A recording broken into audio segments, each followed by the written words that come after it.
Olá, galera do YouTube, nós e vós contando histórias. Então, olha só, eu sou a professora Cíntia, sou professora de arte, e esse canal, então, é uma ideia, um projeto meu, do professor Marcelo, da professora Ana, para que a gente possa trazer histórias para vocês, né? Contar histórias que nós vivenciamos, histórias de livros, histórias de vocês, né? Queria pedir para que vocês se inscrevam no nosso canal, ative o sininho de notificações para vocês receberem toda vez que a gente postar um vídeo novo aqui no nosso, agora com esse livro, em todos os capítulos que a gente for postando, YouTube avisa vocês, né? Então não se esqueça de compartilhar também nossos vídeos, isso ajuda a gente. O like é muito importante para o YouTube entender que é um conteúdo que interessa, né? Que é um conteúdo interessante, bom, relevante, né? O Evangelho Secreto da Virgem Maria.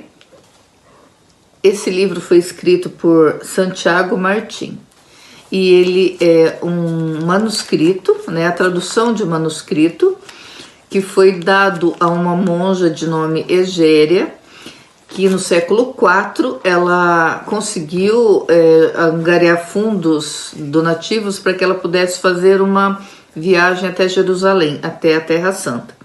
Então, desta viagem nasceu um livro onde ela ia escrevendo as suas memórias, o que ela vivenciou lá, suas experiências, e entre essas memórias ela resolveu incluir este manuscrito que ela ganhou das mãos de um outro monge, né, lá de Jerusalém, que era um companheiro de São Jerônimo, né?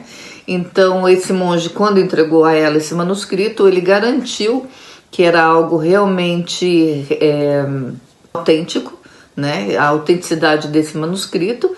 Então aí ela incluiu isso nesse livro dela que se chamava Itinerário. E esse nosso escritor Santiago Martins, ele conta que um amigo dele recebeu de herança, né? Imagina, lá dos antepassados dele, uma biblioteca, né? Então dentro dessa biblioteca existiam muitos livros muito antigos, tantos ele encontrou este, né?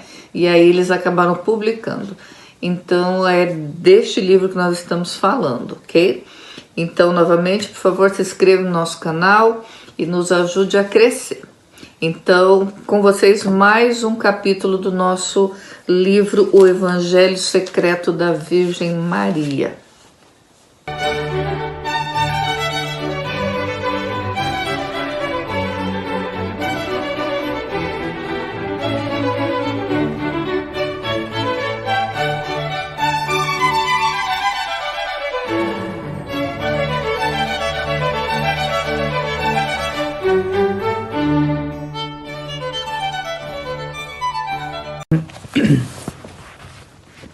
Então nós vamos para o 12º capítulo da retaguarda.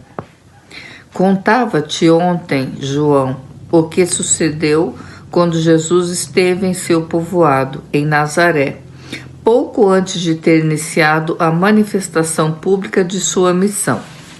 Contei-te precisamente porque o que eu vi e vivi não foi visto por ele e nem por vós.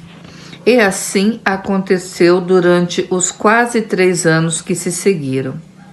Ele andava convosco de um lado para outro, subindo e voltando a Jerusalém, indo a Tiro e a Sidão, cruzando a Galileia e inclusive atravessando a Samaria.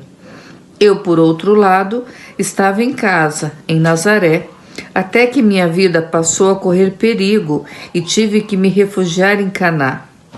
Dali, na retaguarda, tinha notícias detalhadas de vossas andanças, que muitas vezes chegavam ao meu conhecimento já deturpadas, incompletas, envoltas em ameaças ou equívocos.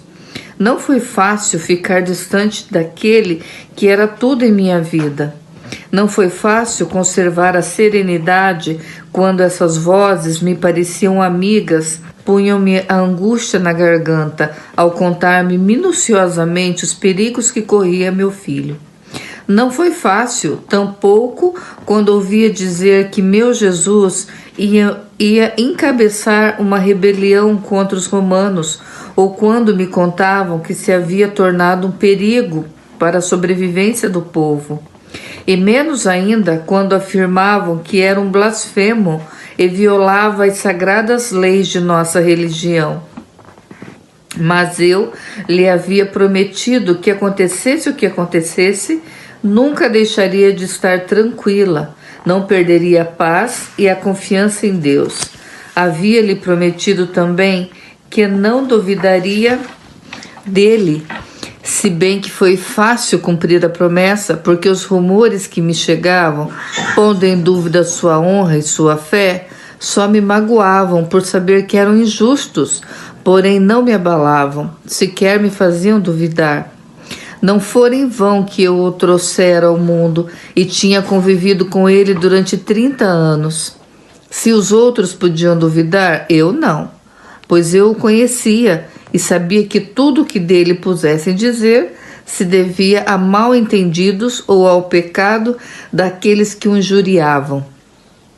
Os problemas se apresentaram em seguida, inclusive durante os primeiros tempos, quando caminháveis de triunfo em triunfo, envoltos na fama dos milagres que meu filho praticava, elevados pelo fervor da multidão. Por exemplo, quando na primeira Páscoa fostes a Jerusalém, não haviam transcorrido 5 dias desde que teve lugar a expulsão dos mercadores do templo, e já era conhecido o fato. Não só em Cafarnaum, onde vós havíeis instalado, mas também na distante Nazaré. Não se falava de outra coisa. O que me contaram não foi, logicamente, o que se passou. Primeiro disseram-me que havia estourado um motim contra os romanos em Jerusalém e que meu filho era um dos líderes. Afirmavam que tudo começou no templo e os mercadores haviam sido expulsos do local, pois eram colaboradores daqueles que estavam invadindo nossa pátria. Falavam de sangue e de mortos, de destruição. Compreenderás, João, que a angústia encheu minha boca de amargura e meus olhos de lágrimas. Tinha certeza de que meu filho não estava envolvido em nenhuma operação violenta, porém não sabia o que poderia ter ocorrido e, principalmente, qual havia sido sua sorte. Uma mãe pensa sempre no pior. Embora o coração me dissesse que estava vivo, não podia evitar estremecer ante a possibilidade de que algo de mal pudesse ter-lhe ocorrido. Logo veio outra versão. Segundo esta, Jesus enfrentara os sacerdotes e os criticara por causa do comércio em que estavam transformando o culto ao Altíssimo. Disseram-me que havia citado o profeta Zacarias, enquanto expulsava os mercadores. Tirai isto daqui, não façais da casa de meu pai uma casa de comércio. Porém, disseram-me também que ele e vós descarregastes a ira de Deus contra as pessoas, que as golpeastes com chicote e que o sangue dos comerciantes correu misturado com o das vítimas dos sacrifícios. O zelo de meu filho pelas coisas de seu pai se encaixava melhor com sua maneira de ser, mas não no aspecto de violência contra as pessoas. Não, este não podia ser ele. Mantive-me firme em rechaçar todo tipo de relato que fosse contrário à imagem que eu tinha daquele que havia carregado em minhas entranhas. Porém, isso não diminuía o medo nem a angústia. Como reagiriam os mercadores expulsos? Como aceitaram os sacerdotes? E os romanos permaneceram impassíveis ante um problema que alterava a ordem no coração palpitante do nosso inquieto estado? Sim, João, aquela foi a estreia de uma longa série de histórias. Como te digo, chegavam a mim com atraso e forçosamente deturpadas. Essa foi a minha contribuição à vossa causa. Eu, desde minha estada em Nazaré, apenas podia rezar. unia meu sofrimento ao que sofria meu filho e pedi a Deus que descarregasse sobre mim os golpes que a ele estivessem reservados. Foi assim que começou a cumprir-se a profecia do ancião Simeão. Foi assim que a espada da dor começou a transpassar minha alma.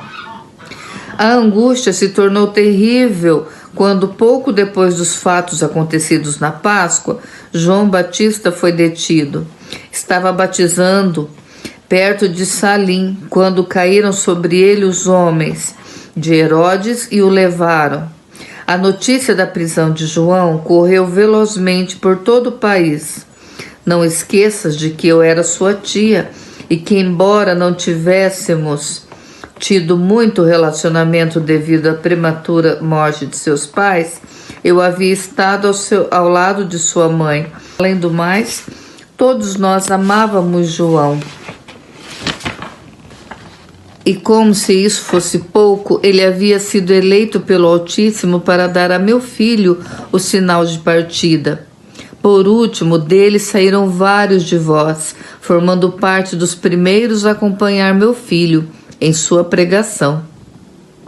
Mas não sofria só por João, sofria também por Jesus, e com minhas primas acontecia o mesmo com relação a seus filhos Tiago, Judas e Simão, que junto com ele estavam anunciando a boa notícia do amor de Deus a seu povo.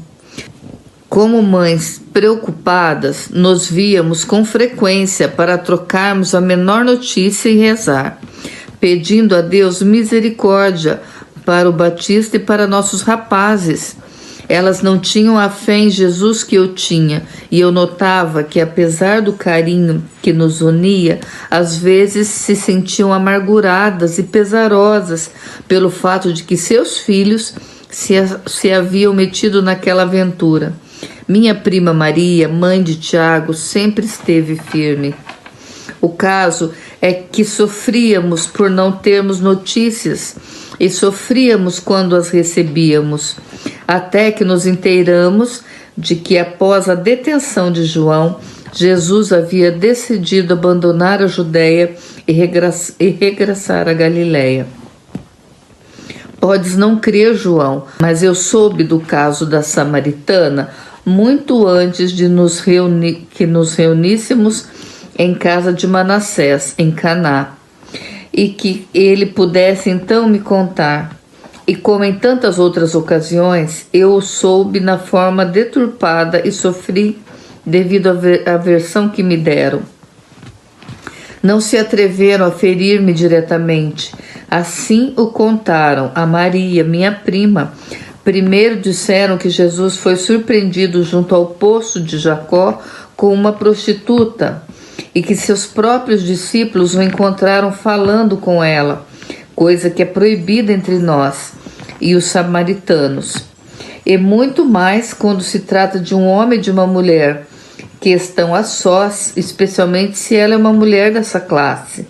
Logo contaram-nos que, na verdade, foi apenas uma conversa e que com isto Jesus queria demonstrar que todos nós éramos iguais. Frente a estes rumores que colocavam na boca do povo a dúvida sobre a virtude de meu filho e que faziam ranger de raiva os dentes daqueles que se consideravam zelosos defensores da lei, minhas primas e eu não podíamos deixar de ficar cada vez mais inquietas. Mal superávamos o motivo de angústia, sobrevinha outro, mesclado sempre com ingredientes novos, com rumores sobre sua segurança e com notícias de escândalos. Por isso vos enviamos aquela mensagem, um pouco desesperada, que sei que incomodou Jesus porque o forçava a modificar seus planos. Não é que eu fosse uma mãe com dúvidas, era simplesmente uma mãe.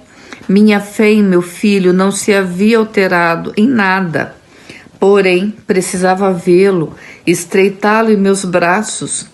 Escutaria de sua boca o que, na verdade, tinha acontecido durante todo aquele tempo.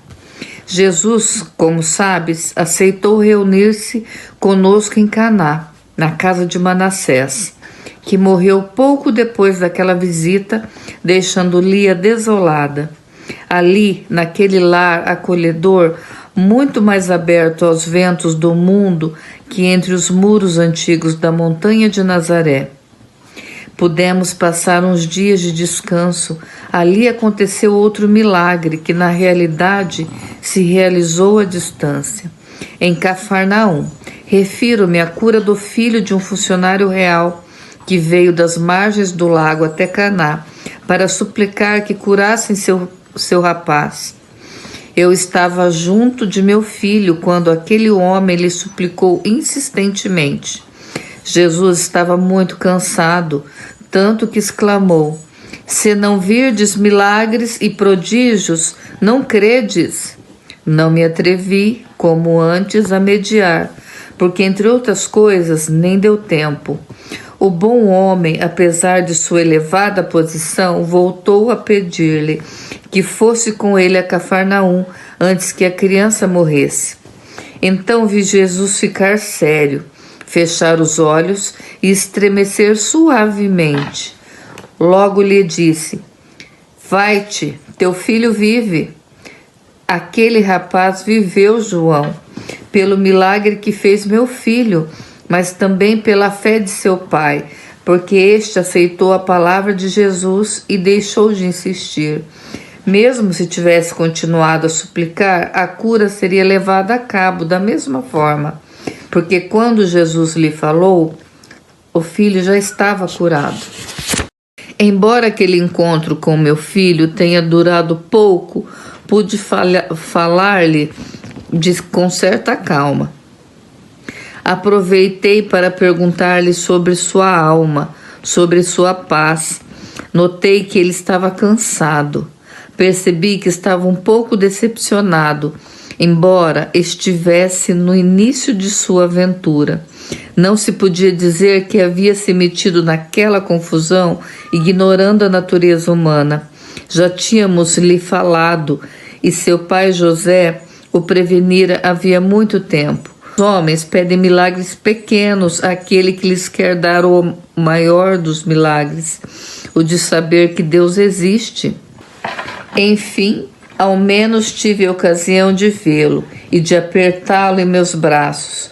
Quando partistes para Cafarnaum, eu permaneci ainda um tempo em Caná. Estava bem naquela casa e, como te disse pouco tempo depois, Manassés ficou doente e eu quis ficar ao lado de Lia. Meu filho não veio a Caná para os funerais de Manassés. Enviou 3 de vós como mensageiros seus.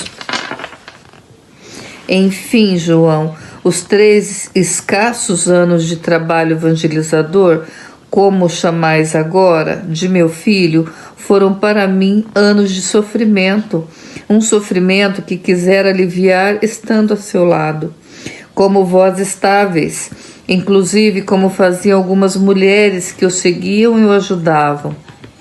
Mas ele não me queria ali, agarrado à sua túnica, e sim em casa, segura e alheia aos problemas nos quais continuamente se metia.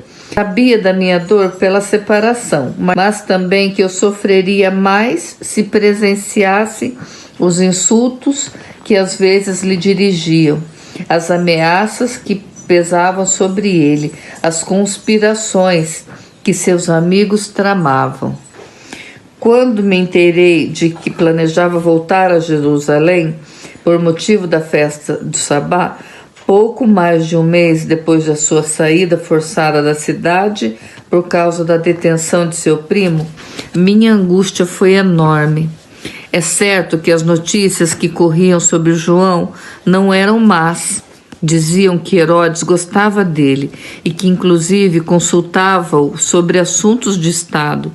Porém, ali estava ele, em um cárcere, e meu filho podia seguir o mesmo caminho.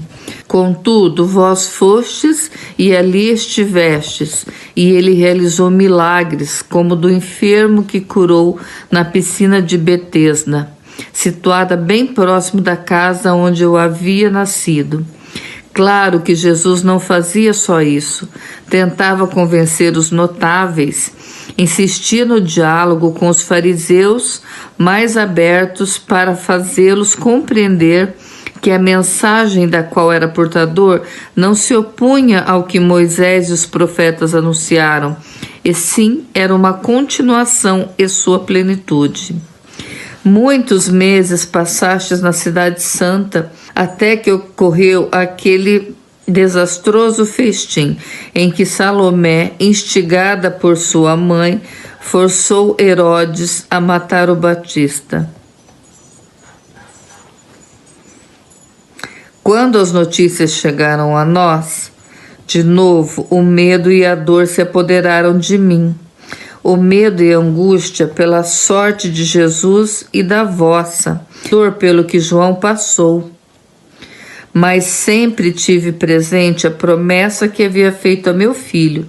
Aconteça o que acontecer, não perca esperança e não duvides que Deus está por trás de tudo.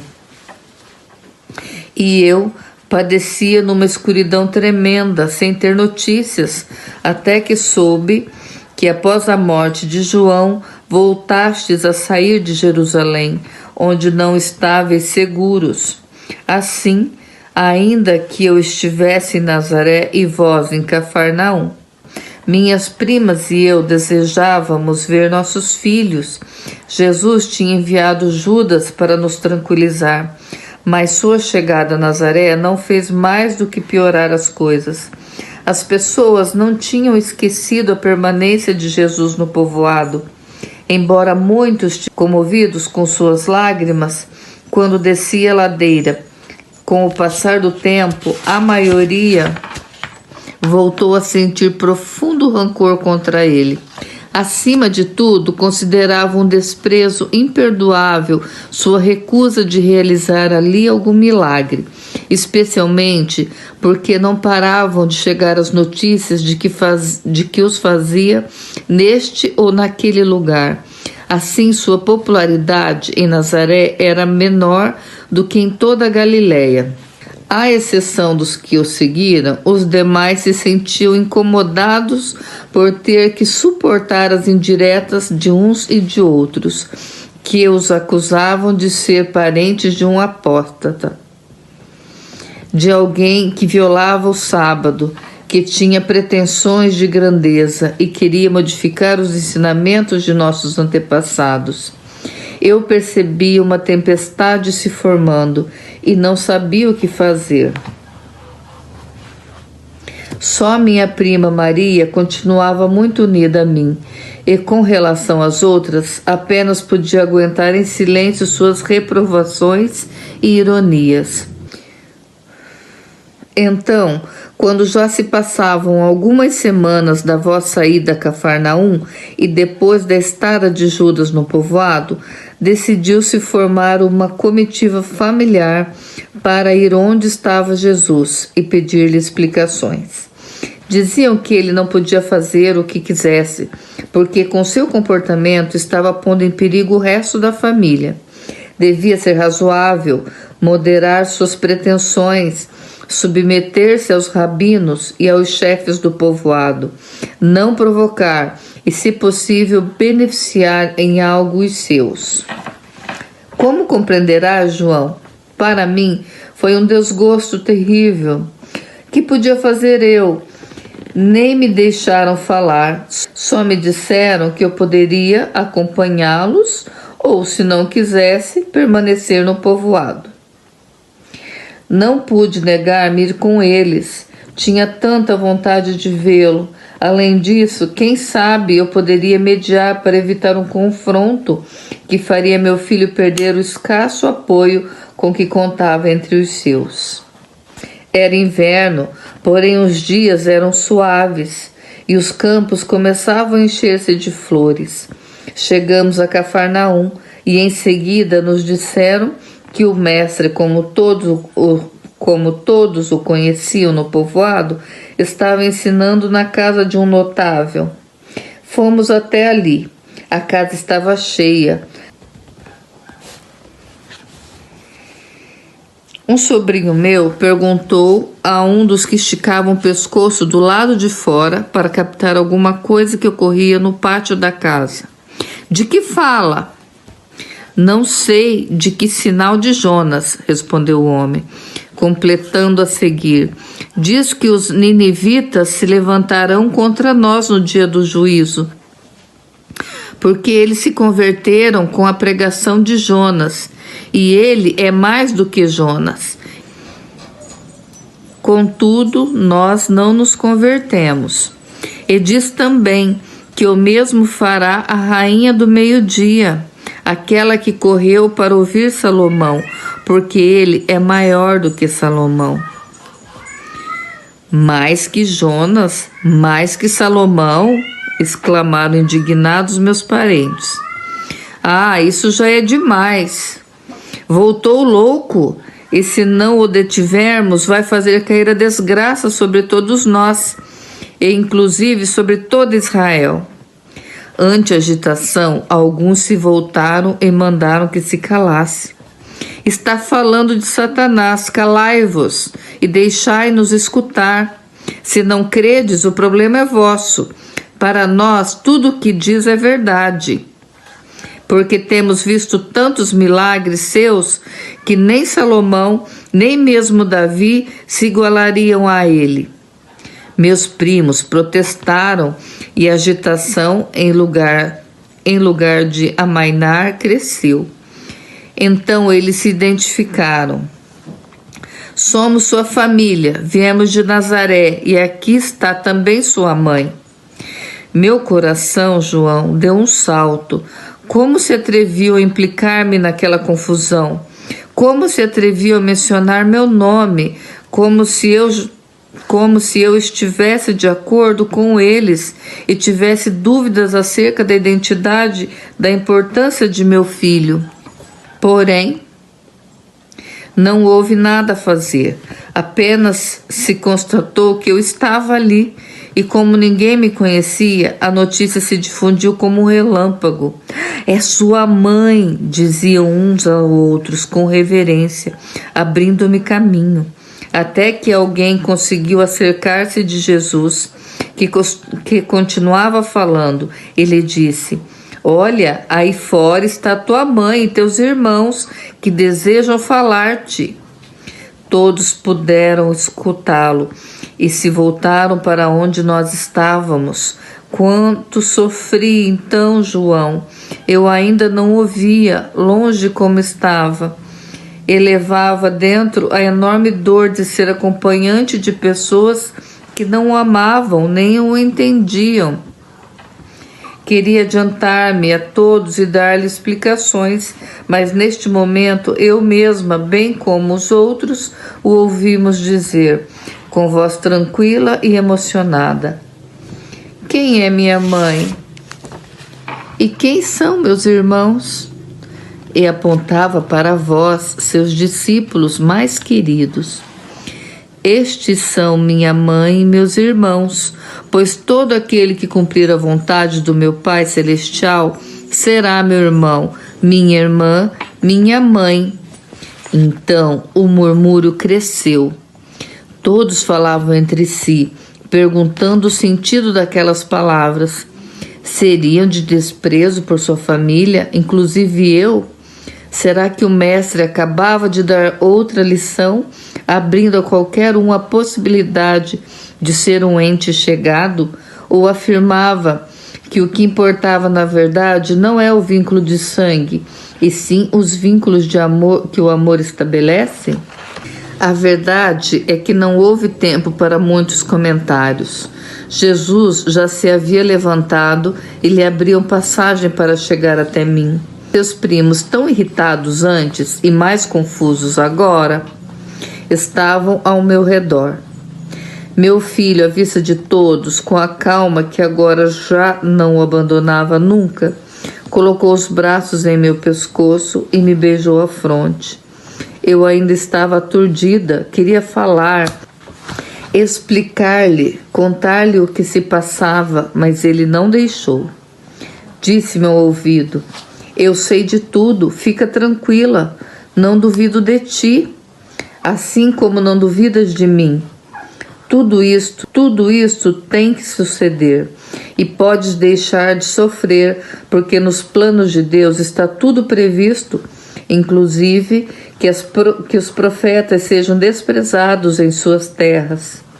Em seguida, foi ter com seus primos e os saudou com afeto, como se não estivesse a par de suas intenções, como se não soubesse ler nos seus olhos a inveja, o egoísmo, ou melhor, como se mesmo sabendo os amasse igual.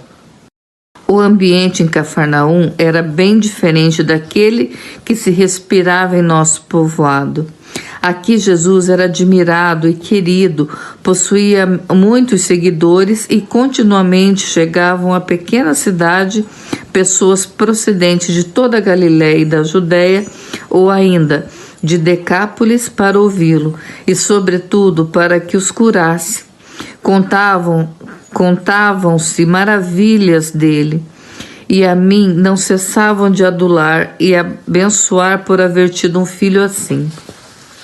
Como te digo, João, não estive presente àquela reunião. Meu filho quis poupar-me esse desgosto.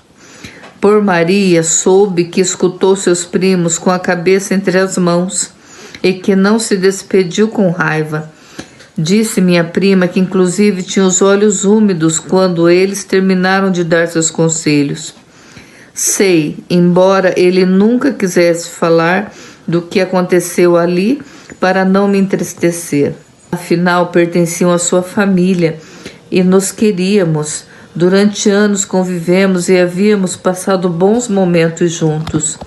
Com alguns tínhamos inclusive dívidas, não só de afeto, como também de dinheiro, e agora pediam-lhe que lutasse pelo poder com astúcia, que mentisse se necessário, e, sobretudo, que não lhes complicasse a vida. Jesus já havia começado a beber o cálice da amargura e da decepção. O caso foi que despediu seus primos sem lhes prometer nada e contendo sua decepção. Não foi a última vez que os viu, pois ainda teve que suportar outra delegação familiar poucos meses depois, que foi mais dura ainda do que a primeira. Contudo, com aquela aprendeu bastante para saber o que podia esperar dos seus. O único bem que trouxe aquele desgosto foi que já não me deixou mais partir, não quis que eu regressasse com eles a Nazaré. Tive que pedir a Maria, minha prima, que fechasse a casa e que me enviasse ao menor tempo possível minhas coisas para seguir o resto de minha vida fora de Nazaré, para onde, para o meu pesar, não voltei mais. Porém, aquela dor não se comparava com a alegria de poder estar junto com meu filho, alegria que durou pouco, pois logo me enviou à casa de Lia, em Caná, onde estive quase até o final, até pouco antes de ter chegado sua hora. Entretanto, pude estar ao menos naquela Páscoa convosco. Falamos muitas vezes do significado da multiplicação dos pães e dos peixes naquele dia de primavera. Depois falamos do que ocorrera com a chegada do bendito Espírito Santo. Agora entendemos bem melhor o que Jesus quis fazer naquele dia. Era um símbolo daquilo que estava por vir. Com a compreensão limitada que tínhamos então, não percebemos que se tratava de algo mais do que um grande milagre. Porque foi efetivamente isso, o milagre mais espetacular de quantos fez. Aparentemente havia decidido aceitar o conselho de seus primos e estava disposto a deixar o povo contente às custas de satisfazer suas necessidades, inclusive as de alimentação. Não era isso, mas foi o que as pessoas entenderam. Por isso quiseram fazê-lo rei de um mundo cheio de guerras e egoísmo, quando o que ele queria era ser rei nos corações, rei da paz e da justiça. Pude presenciar com os meus próprios olhos vários de seus milagres, que não significavam para mim nenhuma revelação em particular, pois eu sabia bem o que ele podia fazer com o poder do Pai.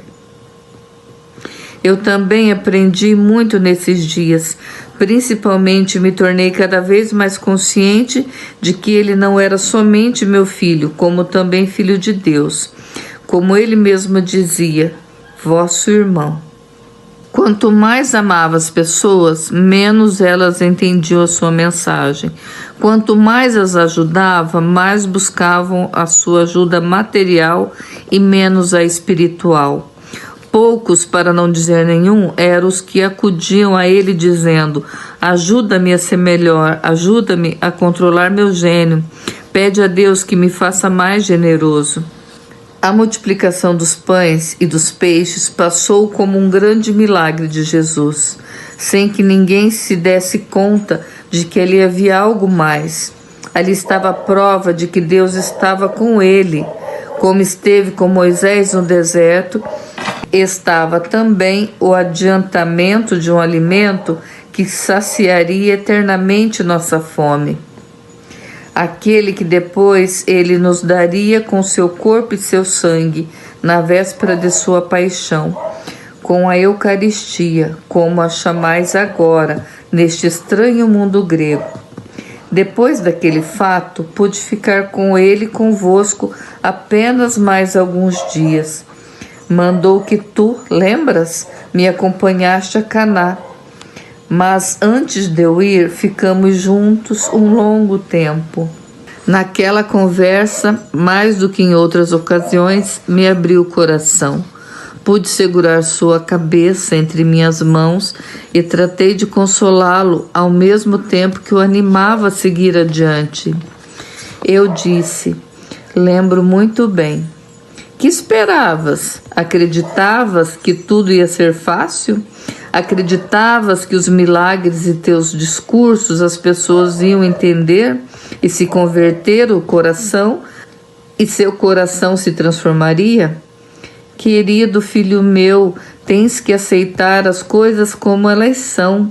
Da mesma forma tens que aceitar os homens. De barro fomos feitos por teu Pai, barro e pecadores. Embora esta última seja coisa nossa e não dele. Não vieste salvar aqueles que não precisavam de salvação, e sim os pecadores, como tu mesmo dizes. Vieste buscar a ovelha perdida. O que ocorre é que esta ovelha está mais perdida e mais rebelde do que pensavas. Portanto, tens que te animar e seguir adiante. Deus está contigo e tudo irá bem, como logo verás. Na ocasião, eu não sabia o que ia acontecer, embora previsse, porque as mães sempre imaginam o pior. Mas não ia lhe dizer nada, pois se tratava de dar-lhe ânimo. Ele, que sabia que o final seria a cruz, me olhou docemente e me estreitou em seus braços. Beijou minha mão com ternura e depois a fronte. Meu Deus, seus beijos, quanto desejo seus beijos e seus abraços. Se desejo deixar este mundo, é para recuperá-los. Então, quis aproveitar a ocasião para dizer algo que carregava no íntimo, que me estava pesando cada vez mais. Assim perguntei-lhe: filho, dize-me com clareza, quem és tu? Sou teu filho, mãe, respondeu rindo e acrescentou: que tens? Eu insisti: sei muito bem que és meu filho, mas o que és de Deus? Que significa na realidade aquilo que me anunciou o anjo Gabriel, quando disse que aquele que ia ser gerado em mim seria chamado Filho do Altíssimo? Jesus se separou de mim, levantou-se e se dirigiu ao outro lado da habitação. De costas para mim, que permanecia sentada e na expectativa, falou-me: mãe, Não quero perturbar-te, nem revelar-te agora coisas que ainda não podes entender. Em seu devido momento, o Espírito Santo, que um dia te cobriu com sua sombra, te cobrirá com sua sabedoria e te contará tudo. Eu lhe pedirei que o faça. Por enquanto, só deve saber que o Pai e eu somos um, e que tem sido assim desde a eternidade. Por ora, basta isso. E agora deixa-me, devo rezar. Tu já me consolastes, e agora ele tem que fazer o mesmo. Preciso dos dois consolos, porque sou filho dos dois, e cada um tem que fazer sua parte. Beijou-me de novo e saí. Senti uma espécie de tontura, como se a cabeça desse voltas, como se meus sentimentos lutassem para abrir espaço em minha pequena mente de mulher da Galileia. Desde a eternidade, essas palavras ressoavam de vez em quando em meus ouvidos, desde a eternidade.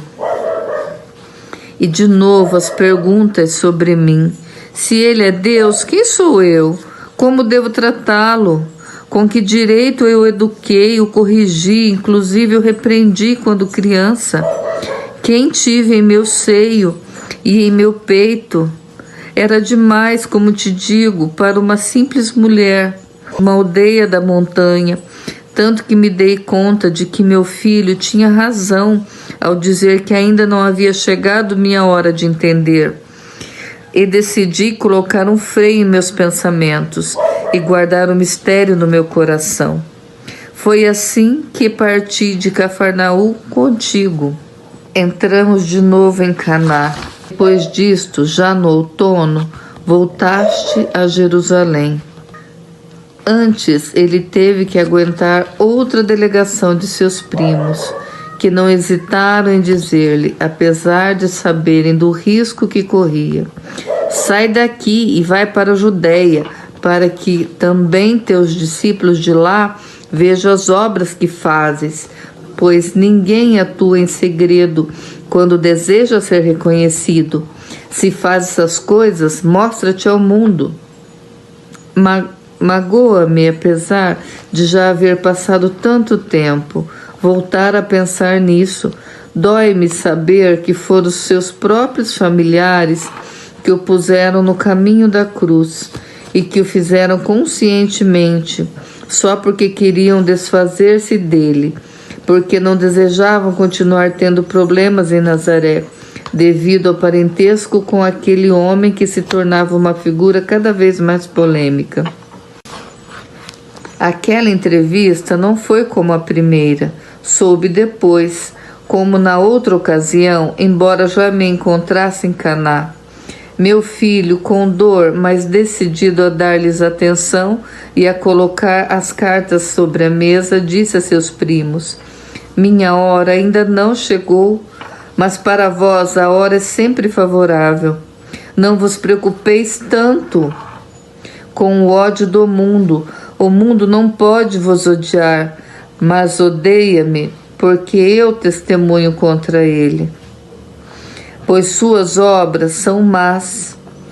Subi vós a Jerusalém para participar da festa. Eu não irei, porque ainda não cumpri o meu tempo. Disse isto, porém não o fez. Simplesmente não desejava ir com eles. Desejava estabelecer seu próprio programa. Por isso, quando eles, que não eram confiáveis, partiram, ele se encaminhou convosco a Jerusalém. Do que soube naquela longa permanência na cidade santa, pouco te posso contar, João, que já não saibas. A Caná me chegavam notícias com mais rapidez e exatidão do que em Nazaré. Contaram-me, maravilhados, sobre a mulher adúltera, a qual ele salvou de morrer apedrejada, depois de haver dito a seus acusadores: aquele de vós que está sem pecado, que atire a primeira pedra. Como me senti satisfeita e orgulhosa de meu filho João, porque não podia deixar de lembrar que eu mesmo estive a ponto de me ver em uma situação semelhante. Precisamente devido ao seu nascimento, por mais que eu não tivesse cometido nenhum tipo de adultério, sim, os ensinamentos que lhe transmiti acerca do que sofrem as mulheres nessa nossa sociedade fizeram efeito e eu tinha motivos de sobra para estar contente e orgulhosa com meu filho. O mesmo aconteceu quando me falaram do milagre que havia feito com aquele homem cego de nascimento, aquele que nem seus pais quiseram defendê-lo, quando os fariseus o interrogaram. Esse era meu Jesus, esse era meu filho e o Filho do Altíssimo, que não teme complicar sua vida para ajudar alguém, de quem se podia dizer o que constava nas Escrituras: mesmo que teu pai e tua mãe te abandonem, eu não te abandonarei. Amava-os mais, arriscava-se mais por nós do que os próprios pais e mães carnais. E por isso tinha razão de falar de si mesmo como bom pastor e dizer que aqueles que vieram antes dele eram ladrões e assaltantes, enquanto que ele estava na terra para dar a vida pelas ovelhas. Porém, como compreenderás, João, não podia deixar de sofrer quando me contaram o que disse acerca de sua missão como pastor. Não omitiram aquelas suas palavras tão premonitórias do que deveria ocorrer. Por isso o Pai me ama, porque dou minha vida para recuperá-la de novo. Ninguém me tira a vida, eu a dou voluntariamente. Tenho poder para dá-la e poder para recuperá-la novamente. Essa é a ordem que recebi de meu Pai.